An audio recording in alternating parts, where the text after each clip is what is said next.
आप सभी को गोपिका सखी का प्यार भरा राधे राधे। मीरा चरित्र को आगे बढ़ाते हैं। अंधे को क्या चाहिए भगवन? दो आंखें और चातक क्या चाहे?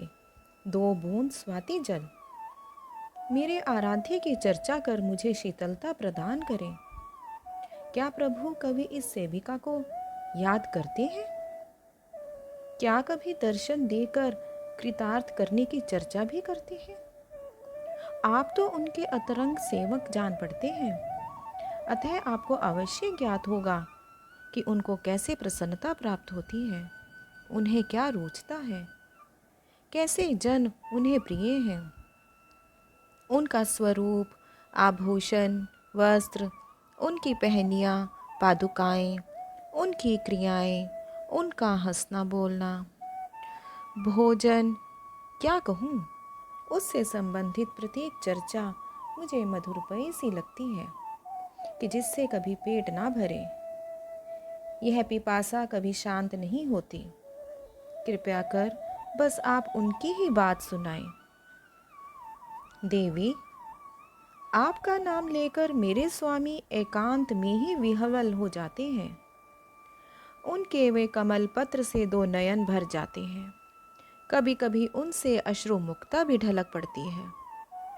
केवल लोक कल्याण के लिए ही आपको परस्पर वियोग सहना पड़ रहा है।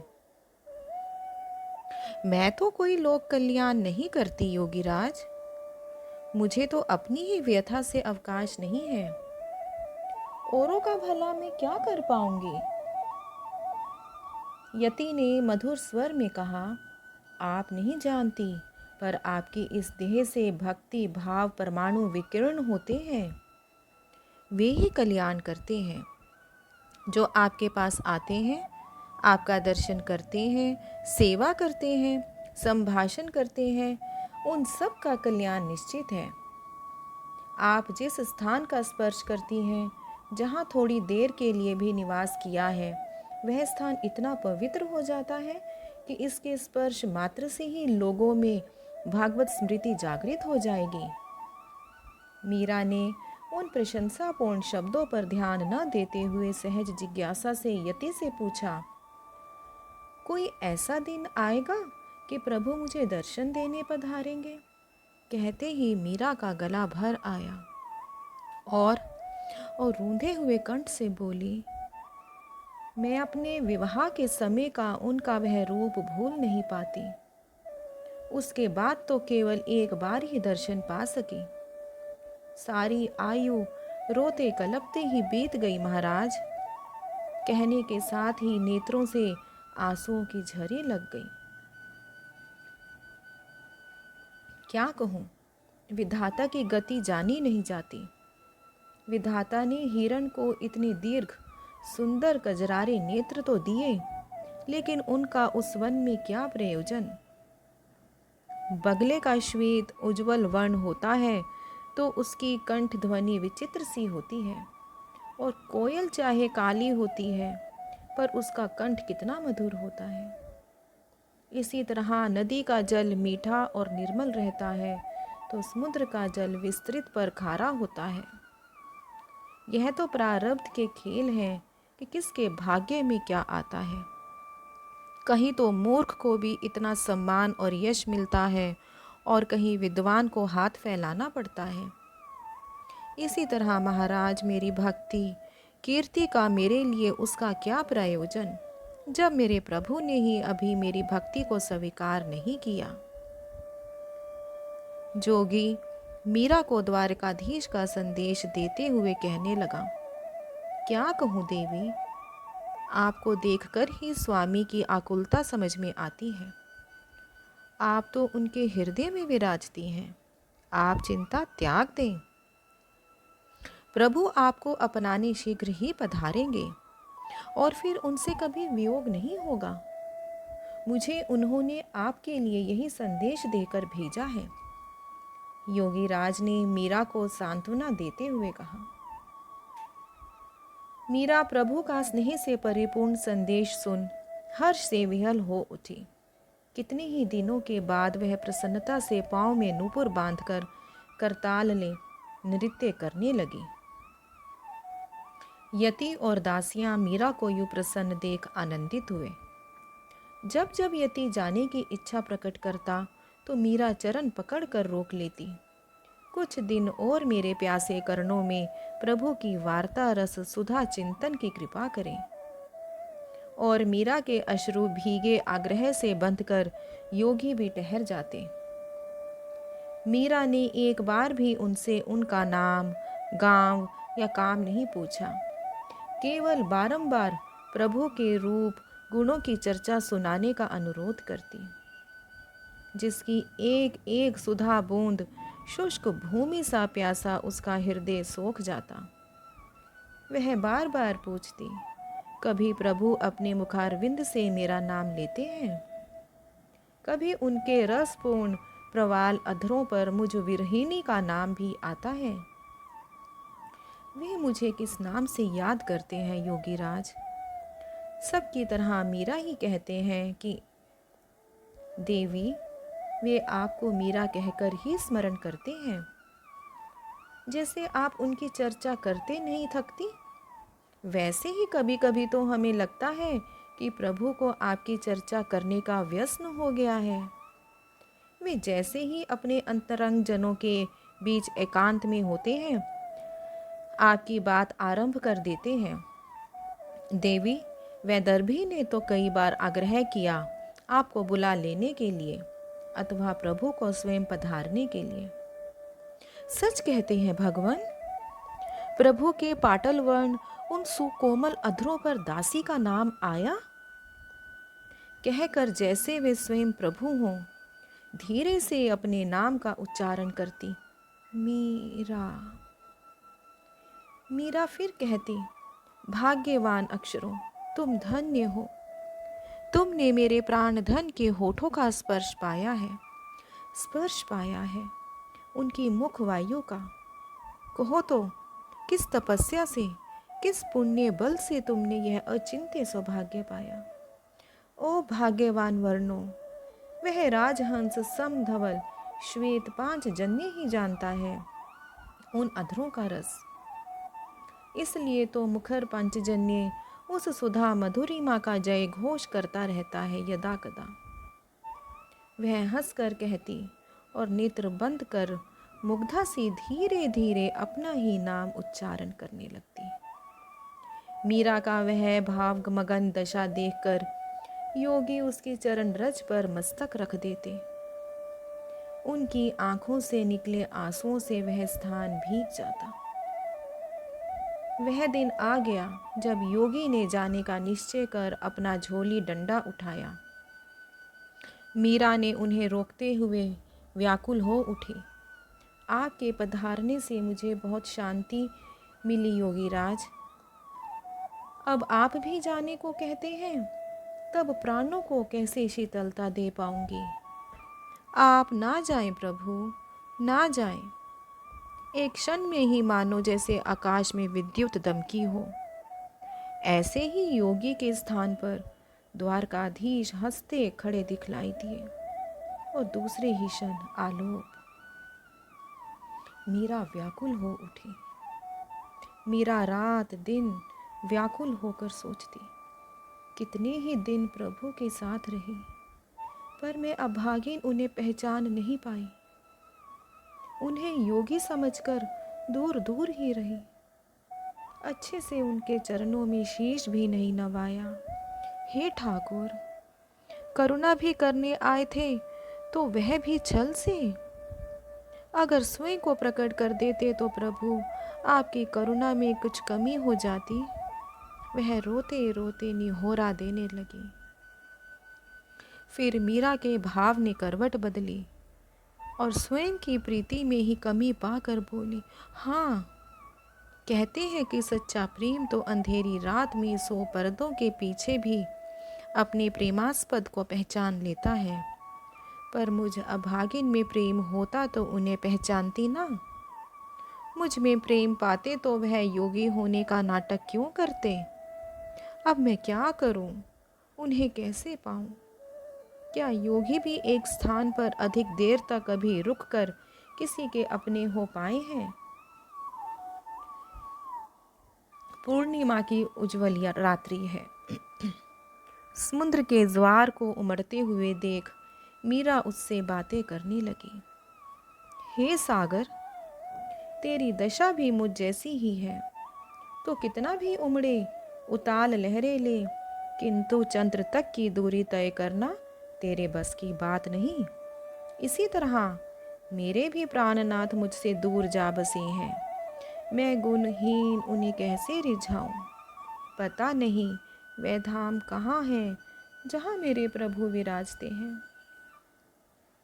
मीरा गंभीर रात्रि में एकटक सागर की तरफ देखती रहती। हे महाभाग्यवान रत्नाकर, तुम स्वामी को कितने प्रिय हो। ससुराल होने पर भी वह स्थायी रूप से तुम्हारे यहाँ ही रहना पसंद करते हैं। इतना ही मानो पर्याप्त ना हो, द्वारका भी तुम्हारे ही बीच बसाई। अपने प्रभु के प्रति तुम्हारा प्रेम असीमित है। सदा उनसे मिले होने पर भी तुम उनके मधुर नामों का गुणगान करते रहते हो। आह, मधुर नाम कीर्तन करते करते, उनके श्यामल स्वरूप का दर्शन करते करते तुम स्वयं उसी वर्ण के हो गए हो। तुम धन्य हो जो अपने प्रभु के रंग में रच बस गए हो, और मैं अभागिनी अपने प्रियतम के दर्शन से भी वंचित हूँ। क्या तुम मेरा संदेश मेरे स्वामी तक पहुँचा दोगे?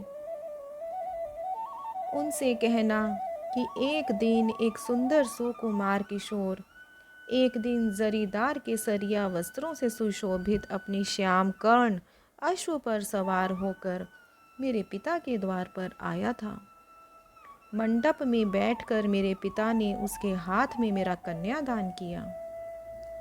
जब एकांत कक्ष में मैंने उनके दर्शन किए तो वह रूप, वह छवि, उसका कैसे वर्णन करूं?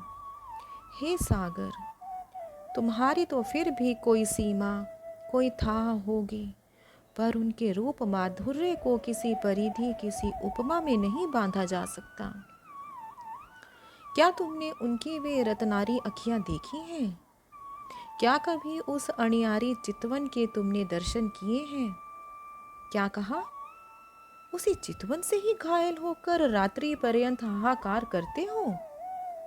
सत्य कहते हो भैया, उनकी मुस्कान से अधिक क्रूर कोई बधिक शिकारी नहीं सुना जाना। इनकी चितवन की छुरी भी ऐसी जो उल्टी धार की, जो कंठ पर चलती ही रहे।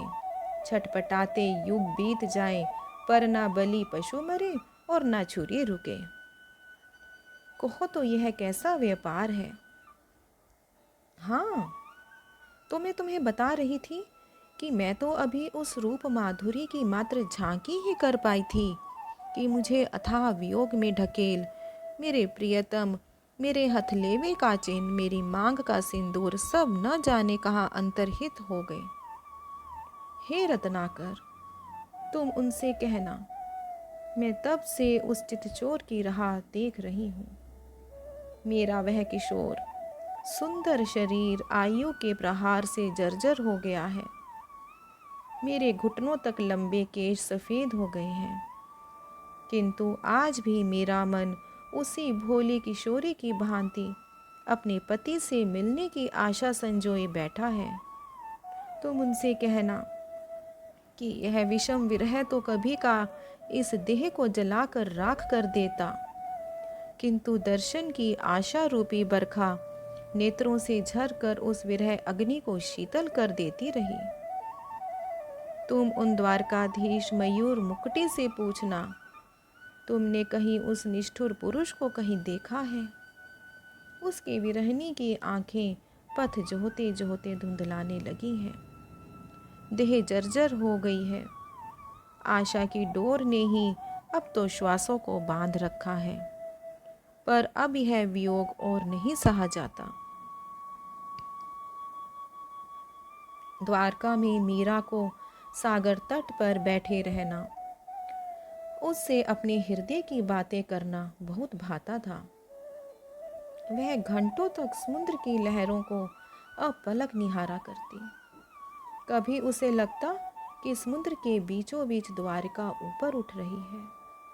उसकी परिखा द्वार से श्याम कर्ण अश्व पर सवार होकर मुस्कुराते हुए श्याम सुंदर पधार रहे हैं। हीरक जटित ऊंचा मुकुट जिसमें लगा रत्नमय मयूर पंख अश्व की चाल से झूम जाता है।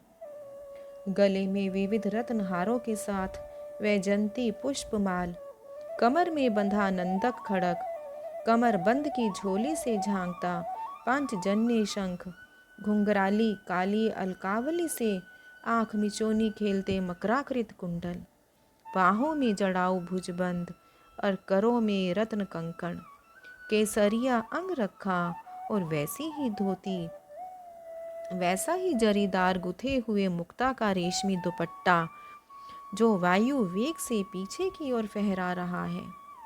जैसे ही सागर की तरंगों पर दौड़ता हुआ अश्व आगे आया, द्वारकाधीश ने मुस्कुराते हुए दायां हाथ ऊपर उठाया, वैसे ही मीरा उतावली हो सन्मुख दौड़ पड़ी। स्वामी, मेरे प्राणनाथ, पधार गए आप। अरे, मैं केसर के घोल से प्रियतम के पथ का मार्जन करूं या मोतियन के चौक पुराकर उनके स्वागत में रंगोली बनाऊं? अरे सखी, पहले मैं गजमुक्ता के थाल भर कर अपने प्राणधन की नजर तो उतार लूं। आज बरसों के पश्चात मेरे स्वामी घर पधारे हैं। प्राण प्रियतम से मिलने की उत्सुकता में त्वराधिक्य के कारण मेरा जल में जा गिरी। इसके पूर्व ही घोड़े की लगाम खिंच गई। घोड़े के आगे के दोनों पैर ऊपर उठ गए। विद्युत की गति से वे अश्व से कूदे और दो सशक्त बाजुओं ने मीरा को आगे बढ़कर थाम लिया। मीरा उनका हाथ पकड़े हुए ही घर आई। आते ही मीरा ने पुकारा, ललिता, देख देख, मेरे प्रभु पधारे हैं। शीघ्रता पूर्वक भोग की तैयारी कर। मिलन की उत्साह में वह दिन रात भूल जाती कि वह साधक वेश में निर्धन जीवन बिता रही है। मीरा सेवक सेविकाओं को राजसी प्रबंध की आज्ञा देती। वह कई कई दिनों तक इस आनंद में निमग्न रहती। अपने प्राण सखा के साथ वह हंस हंस कर झूले पर बैठी बातें करती न थकती। ऐसे में कोई वृद्ध संत आ जाते तो वह एकदम झूले से उठकर घूंघट डाल तिरछी खड़ी हो जाती। घूंघट किससे किया माँ? मैं तो आपका बालक हूँ, वह कहते। तो मीरा श्याम सुंदर की ओर ओट करके मुस्कुराकर लाज भरे नयनों से झूले की तरफ संकेत कर देती। इन दिनों घर में एक महोत्सव सा छाया रहता। मीरा के उस भावावेश के आनंद में सब आनंदित रहते। आज के लिए बस इतना ही। आप सबको प्यार भरा राधे राधे।